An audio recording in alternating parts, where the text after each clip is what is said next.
Home sweet home. Oh, crikey, seriously?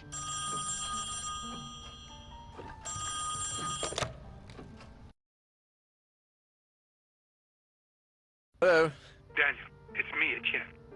Hey, we've got a bit of a major emergency going on here. Oh, you're joking. Friday evening, and there's an emergency? This is serious business.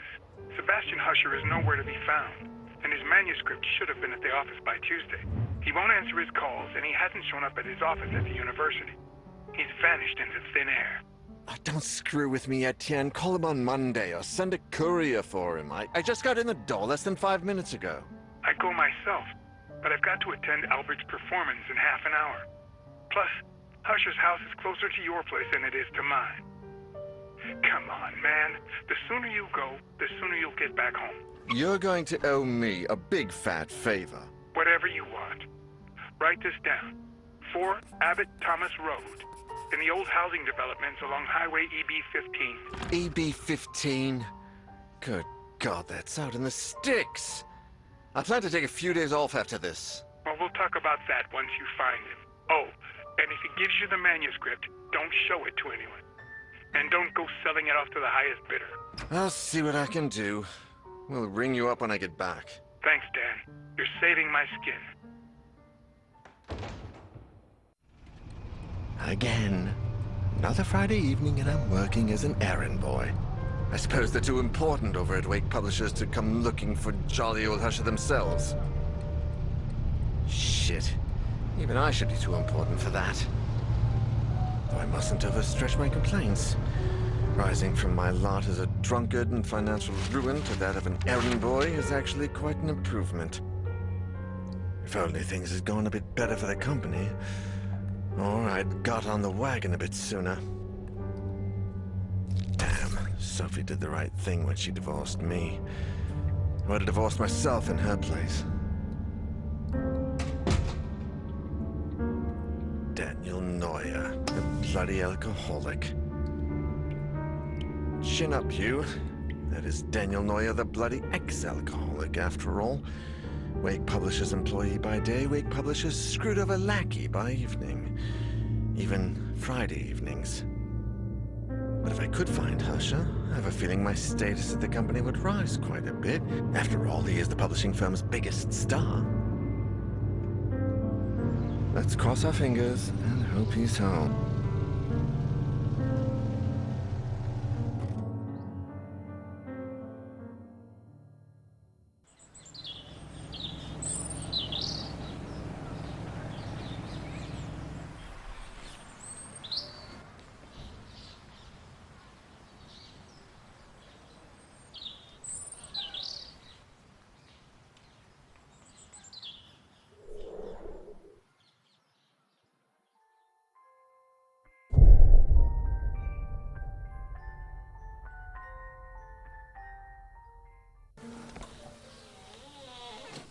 Hello? Is that music? I'd better take a look.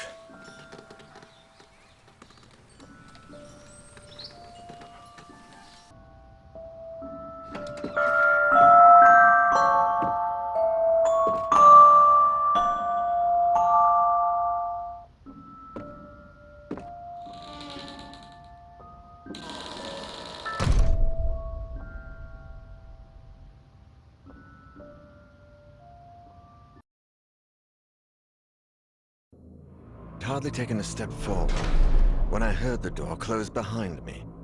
When I turned around, the door wasn't there anymore, and all that was left of it was a strange shadow on the wall.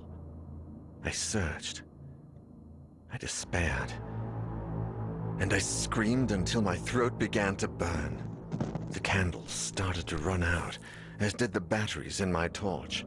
From within the most suffocating darkness, the hours went by, until turning into days, and I began to fall in and out of a restless sleep.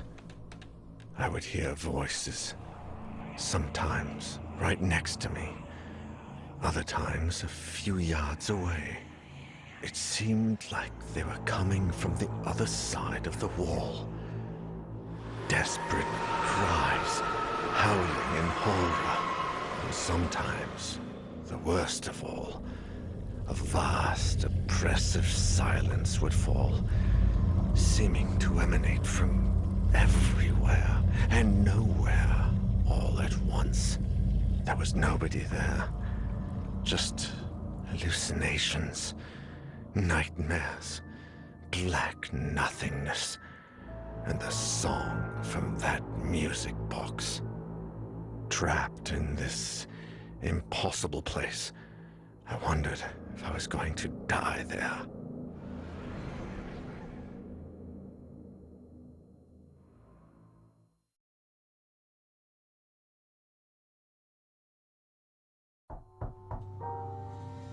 Etienne, do you have any news on Daniel yet? Oh, Sophie. No. We've been calling him at home all day, but there's no response. Do you know if he's got a mobile phone? No, I don't think so, and if he does, he doesn't tend to keep it on him. Oh, man.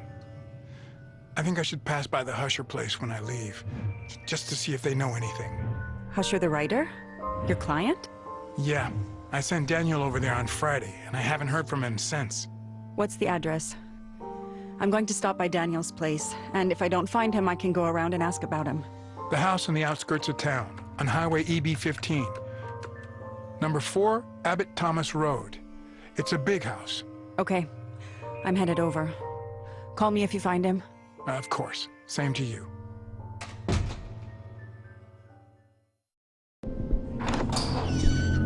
Oh my God, Daniel!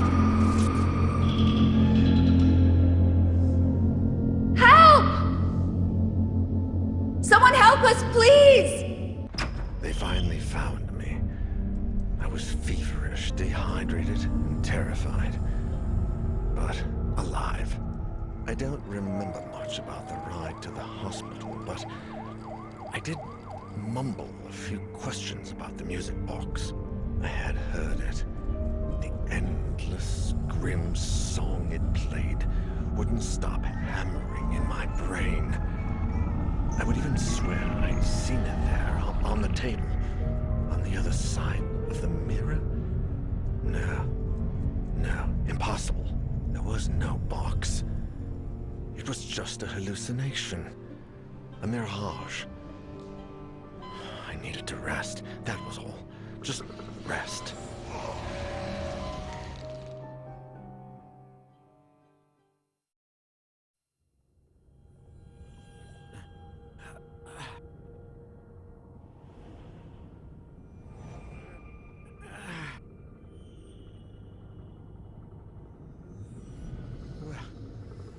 Where am I?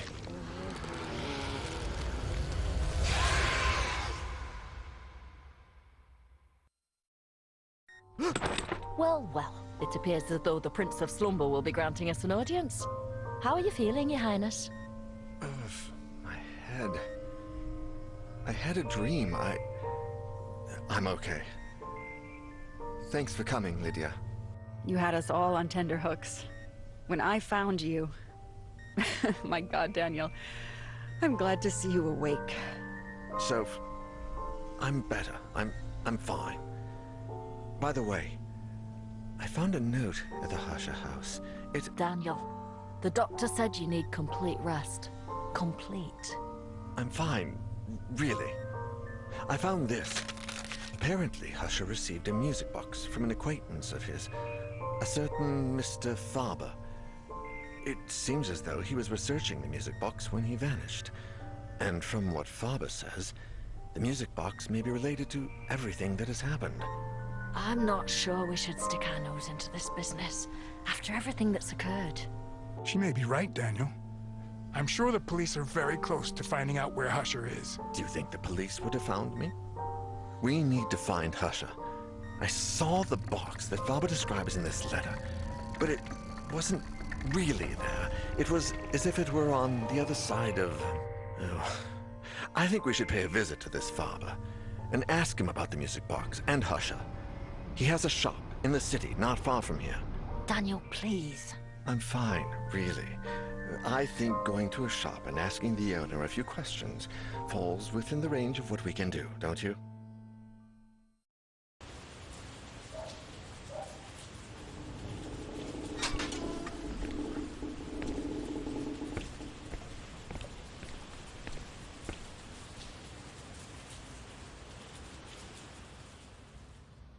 Let's see what's actually there.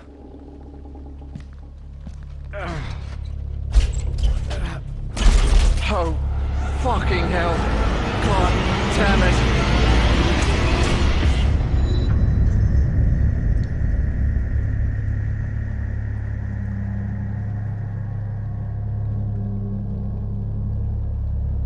There was Faber. God, don't even want to think about what must have happened in his final moments. As he was hanging from that noose, with the bloody music box on the table next to him.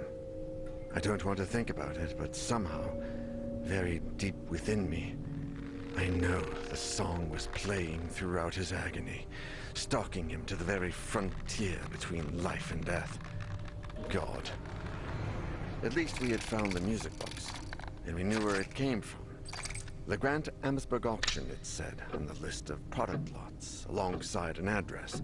According to Husher, things had improved after returning the box to Faber. So by returning it to its owner, perhaps we might be able to solve all this. It sounded unlikely, but considering my hallucinations, the things we found at the antique shop, and Mr. Faber's terrible end, if it could all come to some good, we had to try it. Isolated far from the world, in a holiday manor that must be about 100 years old, the lady who owned the sinister box awaited us. For my little Ariadne read the engraving on the inside of the cover. Good. For her, then.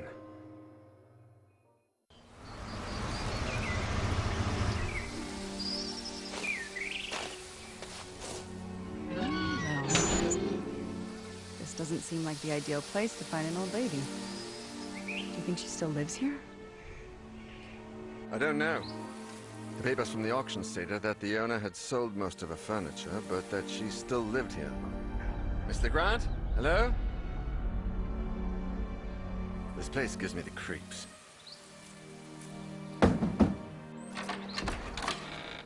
Hello? Are you Miss Legrand? Ariadne Legrand? Amsberg. Pardon me? Lee Grant Amsberg. It's hyphenated. Oh, well, my name is Daniel Neuer, and I work for a publishing firm. Through a series of chance occurrences, I found something I believe is yours. It seems crazy, but when you listen to it... That's its box. No. I think it belongs to you. On the cover, it says... I wasn't speaking to you. Thank you for bringing it back, Mr. Neuer. Have you listened to it? Yes. He has listened to it. Whew. She seems disturbed. She grabbed the music box as if she truly needed it. The important thing is she took it. Let's get out of here.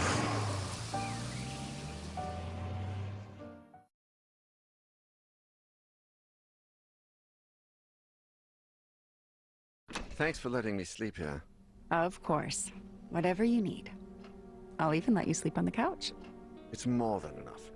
I just need a couple of nights. That will suffice. I don't feel like staying in an empty house after everything that's gone on. You can stay as long as you want. Seriously. Thanks. At least I know you won't drink my wine. Very funny.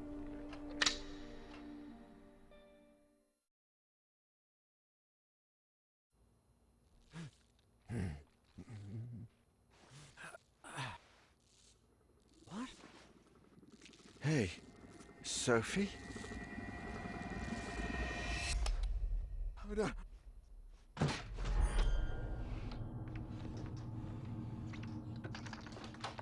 Daniel, are you all right? That had not been a nightmare. I was awake. For certain. It was a hallucination.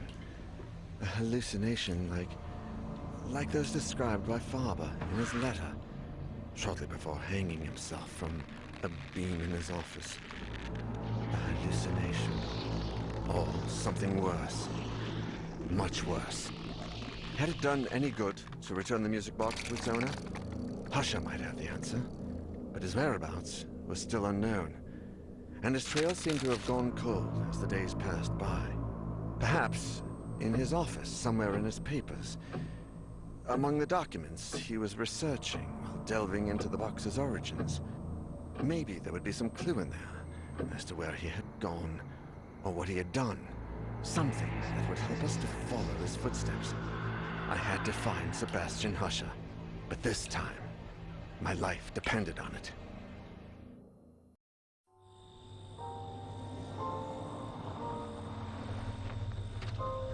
Grace, a PhD student and Husher's mentee, and Professor Nasiri, one of his associates, gladly agreed to give us a hand with the search. They used to stay up late working in Husher's office, so that seemed like a good place to start. We had no idea how serious the situation was. If we'd known about his family, those poor children. I hope we can at least find out what exactly he was after, and where he went. There are some papers on his desk that haven't been touched since he left. We have a good chance of finding something there. Lately, I feel like something odd has gotten into Professor Husher. I mean, apart from his usual oddities. He seemed anxious about something and looked like he hadn't slept properly in days. No offense, Mr. Neuer, but it looks like it's the same for you. Don't worry, none taken. I'm well aware. This is his desk. As you can see, there are a bunch of documents he uses as research for his novels. It's all here. We better take a look at his computer, and the shelves too. The sooner we get started, the sooner we'll find something out. Look at this here. There are some notes where he mentions the music box, but I can't quite understand what he means. AA375 is underlined. AA, that's how the documents in the Donations and Biographies archive are designated. Maybe he was looking for something there. Biographies. Let's start with the archive, then. Where is it? Donations and Biographies are on the basement level. I'm sure it will be closed, but we can easily find the janitor or a key. It's not a very busy area.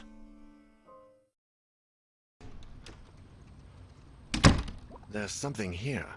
A note from a certain Sylvia that says, Professor Husher, remember to pick up your typewriter and the rest of your belongings from the library desk. This is the university library. If you need your own space, you can use your office.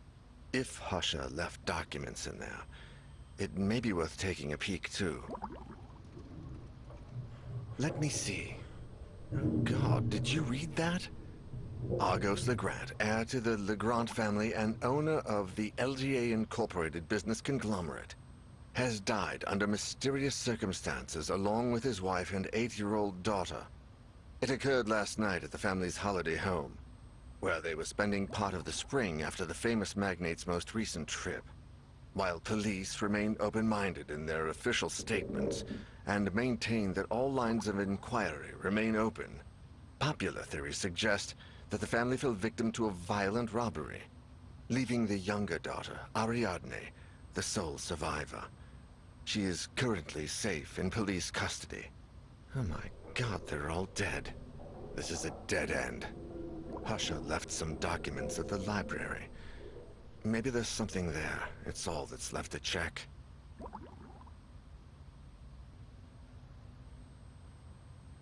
There it is. I'm almost there. This could be useful. What? Oh, fuck, shit!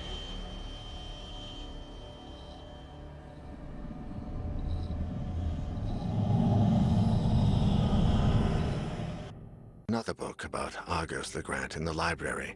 A compilation of research trips written by 2 of his associates in the early 1900s. Sinister Nature was a kind of narration of Legrand's frustrated trips in search of paranormal phenomena, with one of the last pages marked by Husher. The cursed concert, St. Cecilia's Abbey. St. Cecilia, the patron saint of music. I'm not sure what Husher wanted when he set out in Legrand's footsteps, or how long he planned on doing it. But it was a start. The best place to start looking, before it gets too late.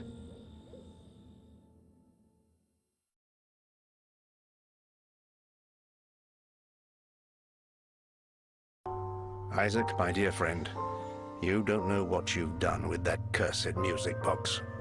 By the time you tried to warn me, we had all heard the music. Now I find myself trapped in a tragic race against time. I had a hunch. I thought that perhaps by returning the box to you... Damn it, I've been such a fool. I lied, Isaac. I'm sorry. I just need you to hold on while I find a way to make things right. I left the house without telling Catherine. How could I possibly explain something like this? I thought she'd never believe me, and I was wrong. But now it's too late. I only hope you're all safe, and that you will find a way to forgive me. I must put an end to this once and for all, for my family, for you, and for my own sake. Argos Legrand. Everything revolves around that name.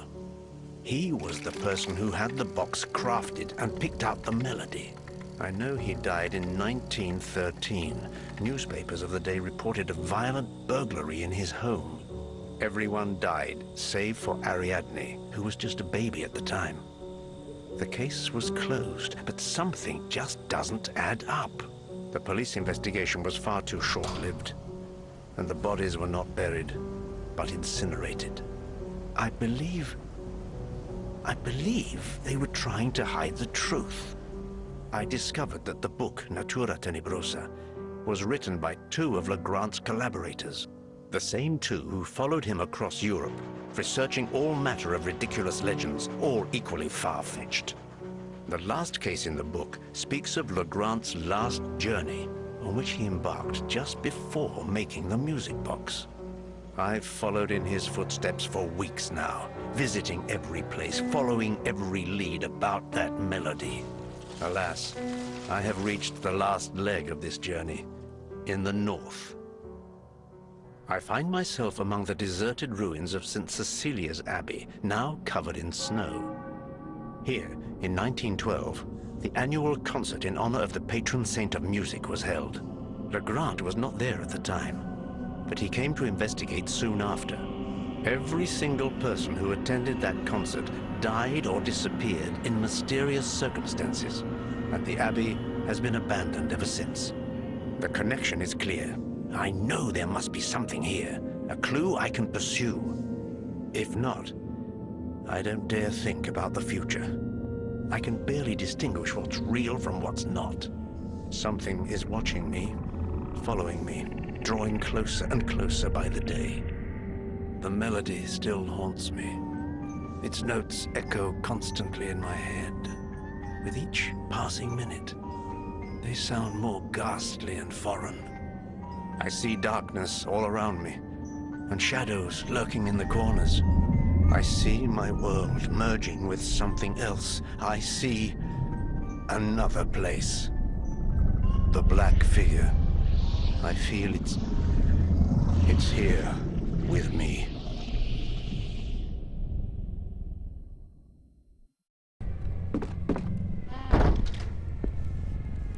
If this works, let's see how much I have left.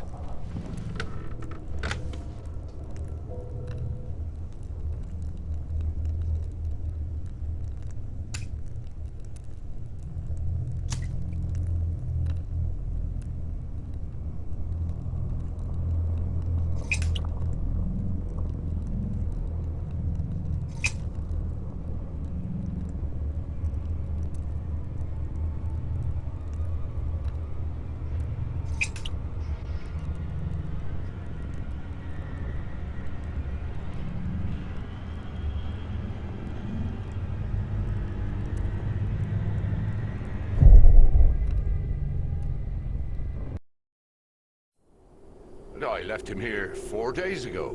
I thought, well, Since I didn't hear from him, I thought he'd forgotten me again. Caught up in his usual musings. It's happened before, you know? Did he stay here, alone? Do you know if he went in? Yes.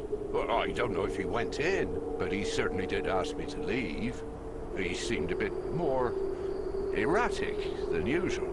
As I said before, it wouldn't be the first time I've traveled with Sebastian only to find myself on a forced holiday until he remembers I'm there. Honestly, I thought he'd forgotten completely this time and had just headed back home. The hotel was booked until Monday, so... Well, he's not home. That much I can tell you. Is there any way to get in there? Well, as far as I know, the door isn't locked. Although it might be a bit swollen from the humidity. Maybe if we gave it a little push. Right, let's give it a try. But someone should look for another way in, just in case.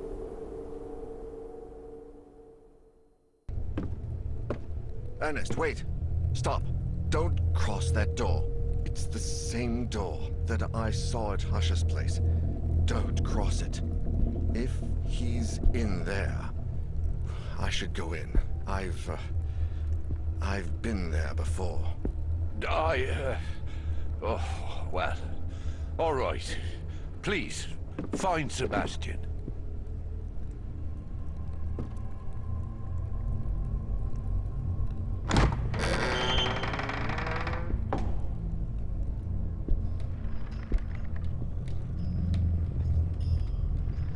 Husher has to be in here. It's time to put an end to this nightmare.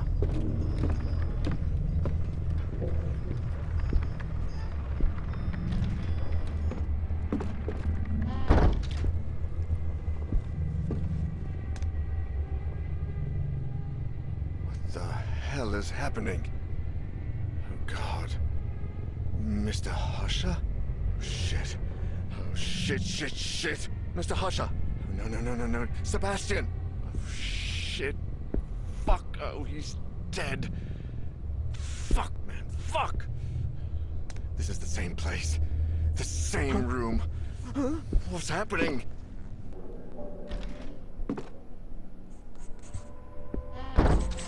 What? No. Where the hell am I? Hello? Diary. I'll go to the ground. Damn it, another useless lead. Another fucking riddle. I have to get out.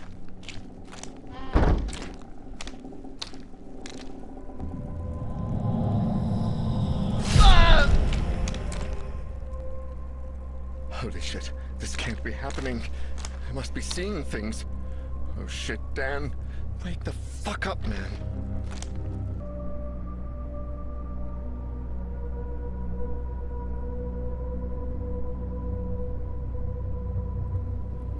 Am I? Oh, thank God. Daniel, are you all right? I'm alive, at least. Oh, Daniel. Don't worry. Let's get out of here. Oh, Mr. Neuer, are you all right? Did you find Sebastian? Mr. Finnegan, Sebastian is dead. What? Oh, my God! How? I'm sorry. Shit. Let's get out of here, please. I don't have much time. Sebastian... Wait. What do you mean you don't have much time? He said the same thing on his way here. And I... Jesus! If only I'd paid more attention, if only I'd done something. I don't think there's anything you could have done, really. Maybe. But maybe I can do something for you. Thanks. All I need right now is to get out of here. On our way, then. Husher died in there, trapped. He probably struggled and screamed until he went mad trying to find a way out of that godforsaken place. Like me, only, in his case, nobody got there in time. I imagine he thought that there was a quicker way to go. The same way that Father chose. And maybe I would have done the same in his place. What I saw myself do in that mirror was just too much. Is this what lies ahead? Maybe I already know it. but I'm trying to hide it from myself. Maybe deep down, I know it's a hideous omen of what the future has in store for me.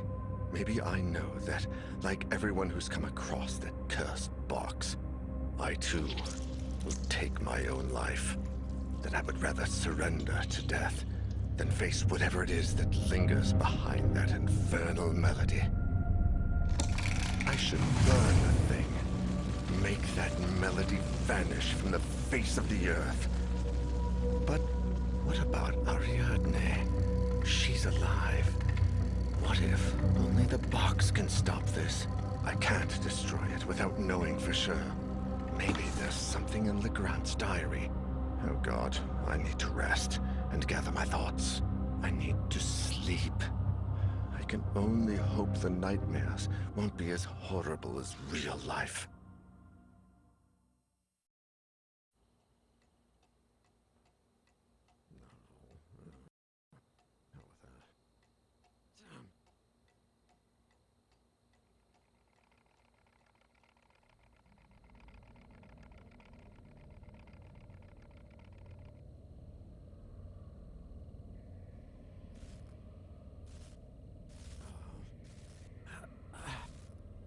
What?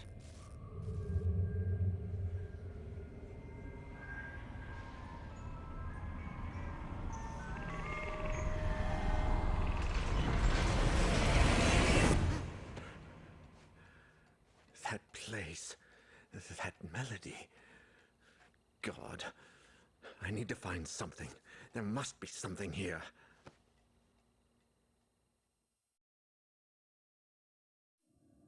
Faber, Husher, every single person who attended that cursed concert in the Abbey, the entire Legrand-Amsberg family, and I, we all heard the song.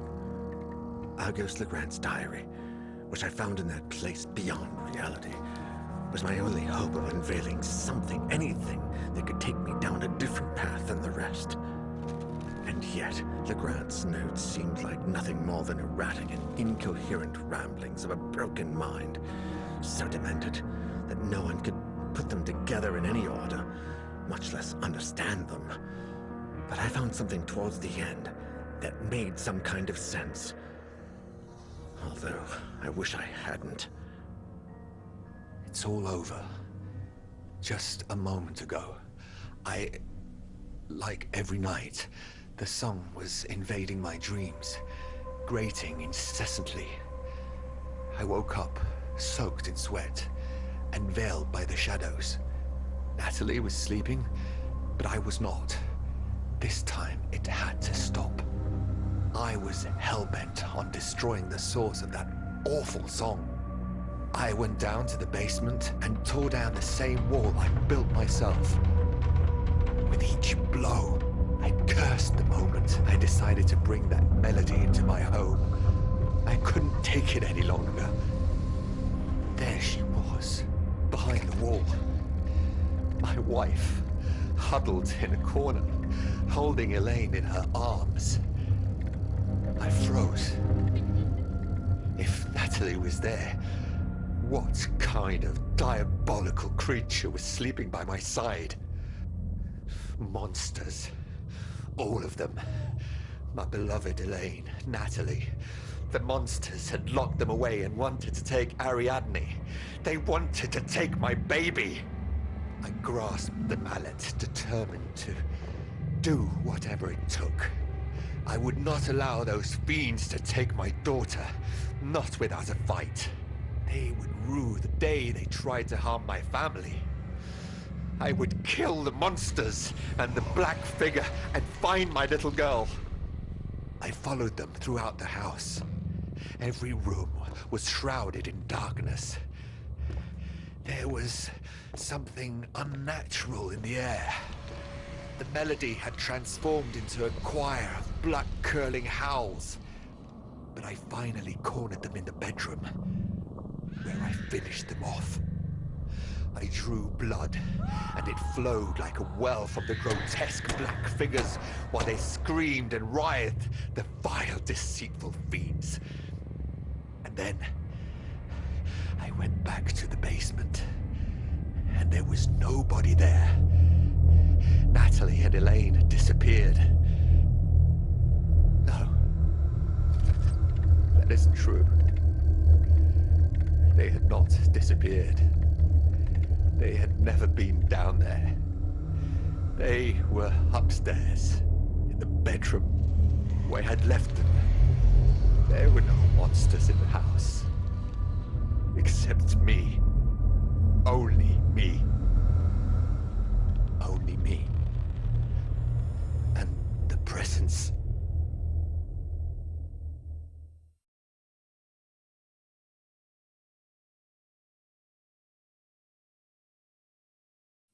Oh my God.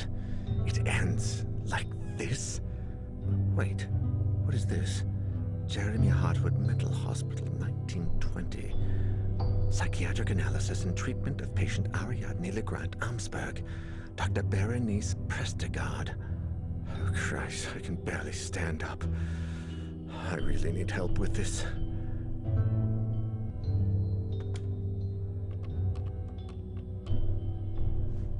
Lydia, guess what? I need your help. I know, I'm very sorry for calling this late, but listen. I found something. It's only a small lead, but it mentions everything, and has the Jeremy Hartwood Hospital stamp on it.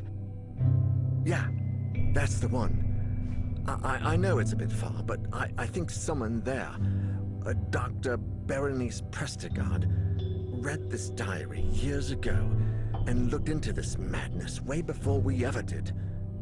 It says 1920. There must be something left of her research. If I'm not mistaken, the hospital was abandoned shortly after World War I. So maybe everything is still there. Her notes, her files, something. No, I think I'm running out of time. I feel bloody exhausted. I can no longer tell the difference between reality and my hallucinations. I need you to look for something, anything, and call me. I know it's a lot to ask, but I don't want to end up like the rest. And something tells me I should visit Ariadne one last time. Yeah, take your cell and call me if you find anything. As soon as I find out what Dr. Prestegard was investigating, I'll drive over to the Legrand Amsberg mansion. Yeah, good luck to you too. And thanks.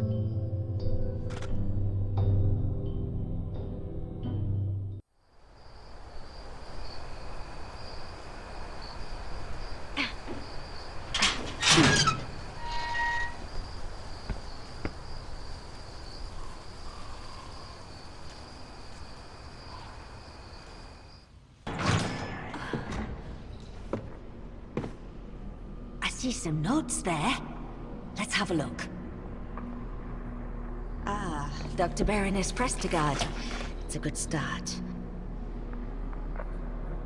Today's session with Ariadne was by far the most productive to date.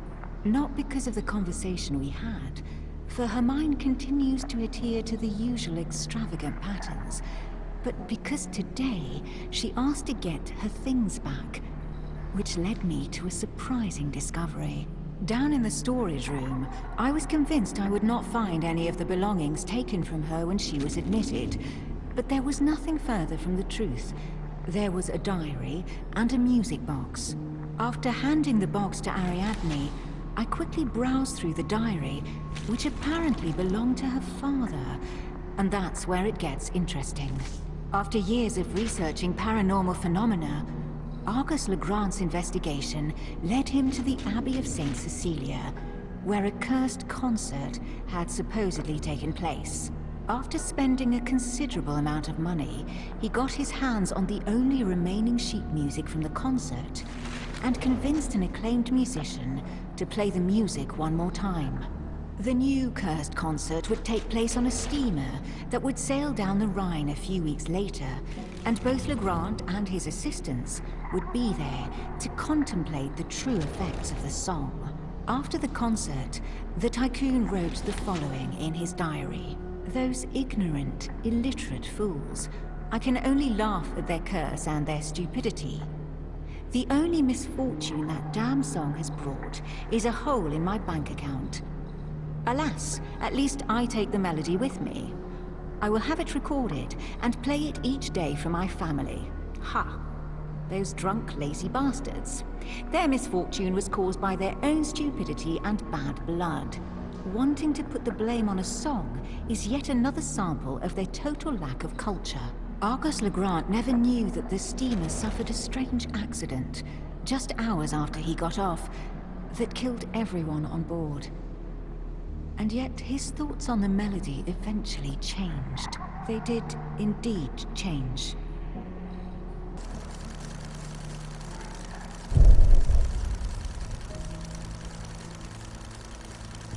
Hi, Ariadne. How are you? Do you feel like talking today? You know, I think you're right, that I don't see things like you do. If you don't feel like talking, you can draw. Whatever comes to you first.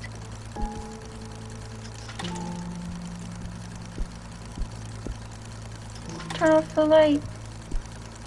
It doesn't like the light. The light? Who doesn't like the light, Ariadne?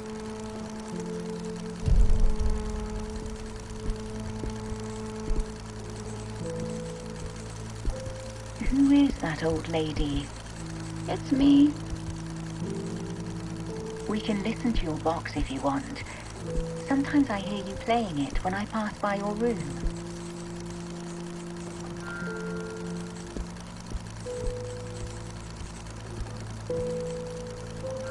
No. No, you don't hear them. You don't see it or understand it. What don't I see? Tell me how to understand you, Ariadne. Sleep. Like me. In my bed. You want me to sleep with you? It's normal not to want to sleep alone. Sometimes I get scared at night. Not here. At home. Daddy, Mommy, and Elaine sleep there.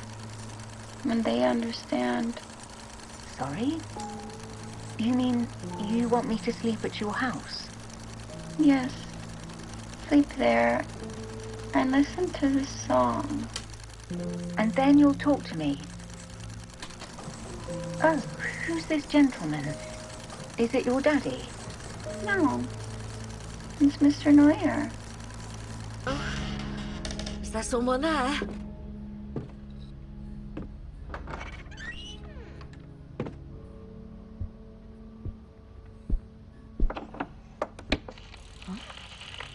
What's that sound?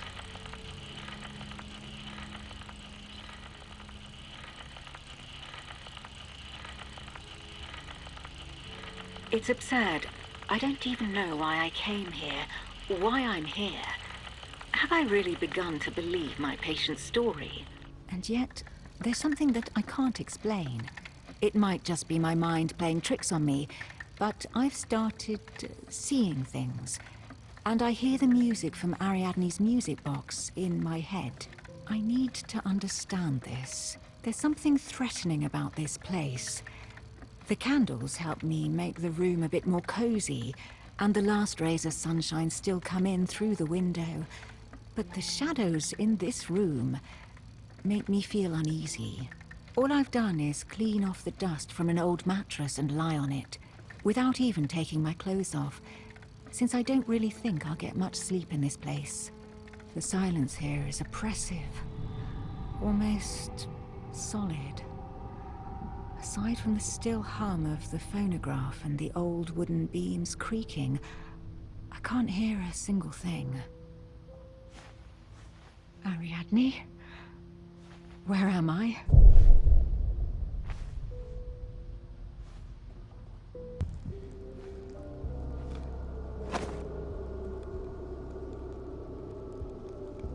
Wake up.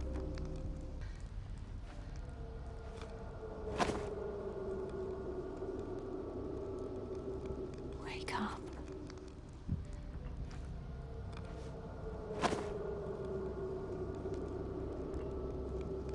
Wake up! Who's that?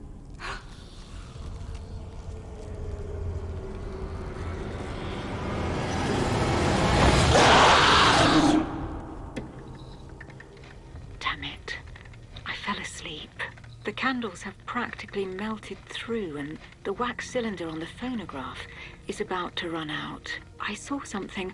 I don't know what I contemplated in my dreams, but it felt so real. It almost felt like I was moving forwards, or rather downwards. But I don't know towards what.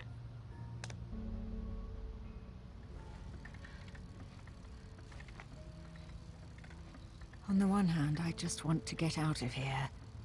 But on the other, I need to know what's happening.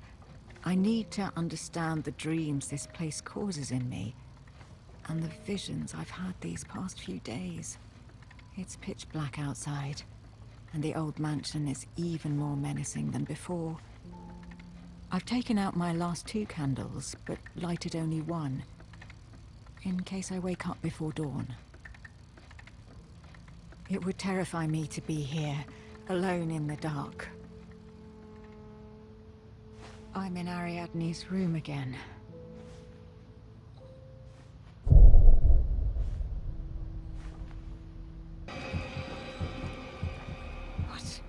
What happened to me? Where am I now?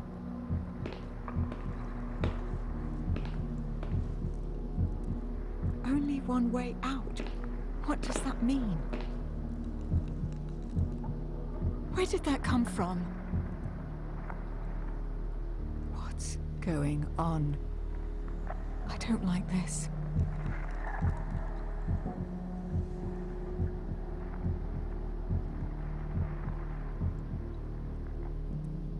No, that can't be.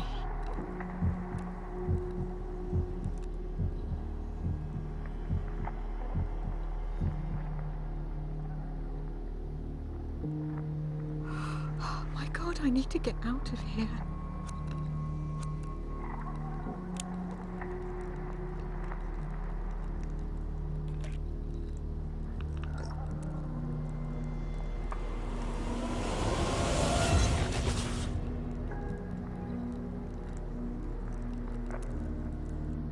That was... Why would I do something like that? I know I'm closer to understanding something, to finding that last puzzle piece. But I also realize there's no turning back. I feel like I've broken something inside of me that can't be mended. Each dream feels closer to that place. And further from reality. It's still dark outside. But it seems like the candle burned out a while ago. It must be close to dawn. Yes, it can't be long now. I have to find answers. Get to the bottom of this matter. Understand Ariadne and what is happening to me.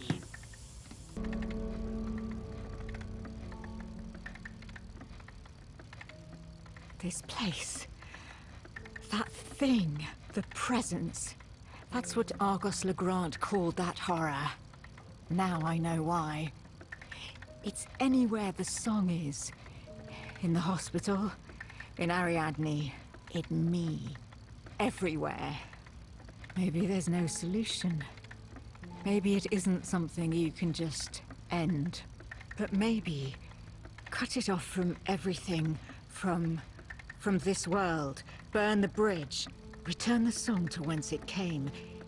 If I take the box to that place, if I leave it there, with the presence, I need to push forward just a little longer. I need to understand. I need to put an end to this. I need to go there.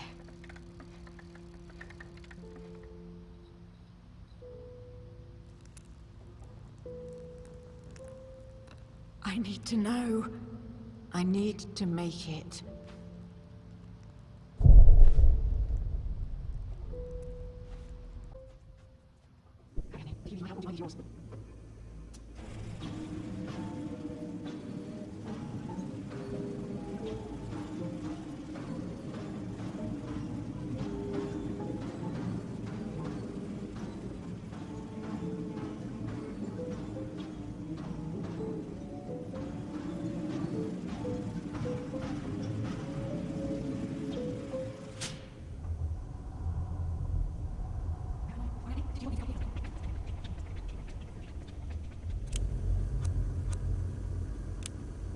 so sorry.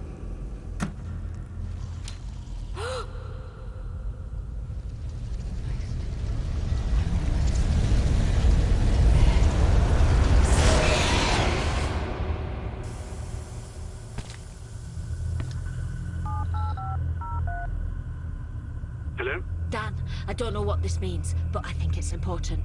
Oh, thank God you're all right. What did you find? That doctor. I think something terrible happened to her.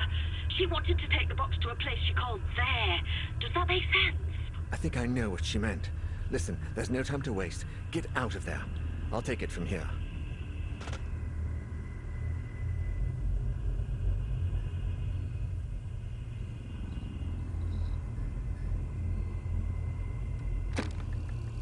Ariadne was right. She was right about everything. I've seen it with my own eyes, even if it was in dreams. It's true. That place. The presence. I know what I have to do. Now that I'm awake, I need to get the music box and find a way to take it there. Yes. I solved this riddle. Now that I'm awake, I can put an end to this horror once and for all. Now that I'm awake, I can awake.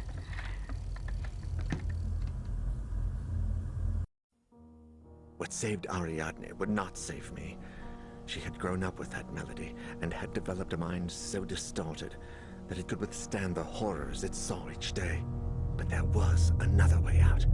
To break the connection between our reality and that terrible place. To take the song and its nightmares to their place of origin. I was the only person who could do it. The only one who had heard the melody and, so far, lived to tell the story. Time was running out. The mansion was still far away, and my damned car chose that precise moment to go belly up. Everything seemed to conspire against me, but I wasn't about to give up. There wasn't much time left, but I knew I still had a chance. Get next to the mirror.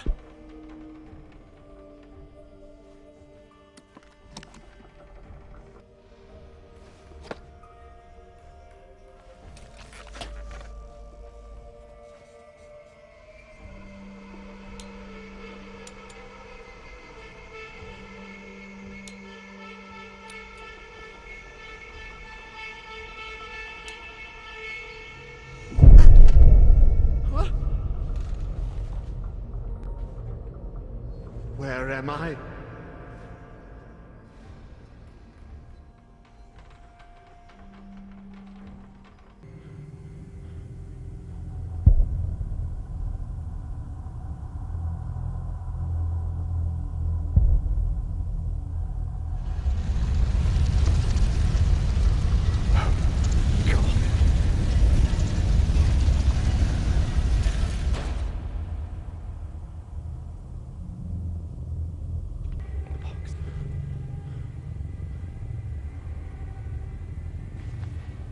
See you never.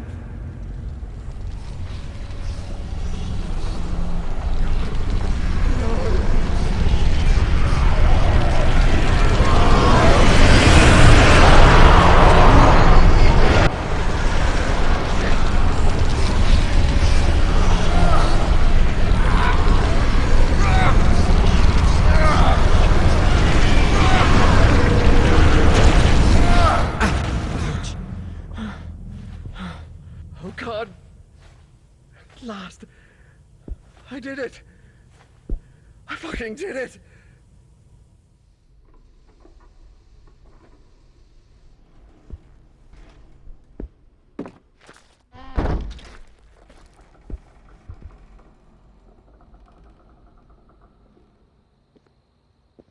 Everything will be okay, Mrs. Legrand.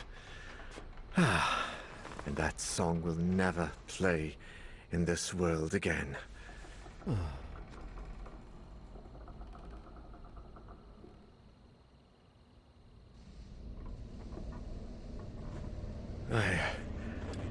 I must have fallen asleep.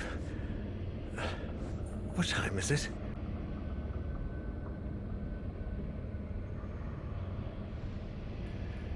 getting late. Do you mind if I turn on the lights? No. It doesn't like the light. No. But it likes the song.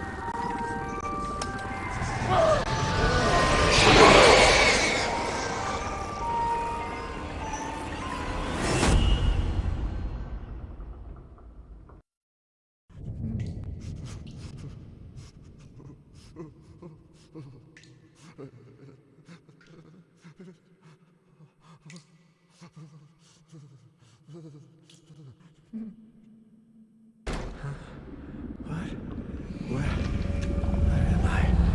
Hello? Daniel, is that you? Sophie? Sophie! Help me, please! Help! Somebody! Help me, please! Help! Let me out! Help!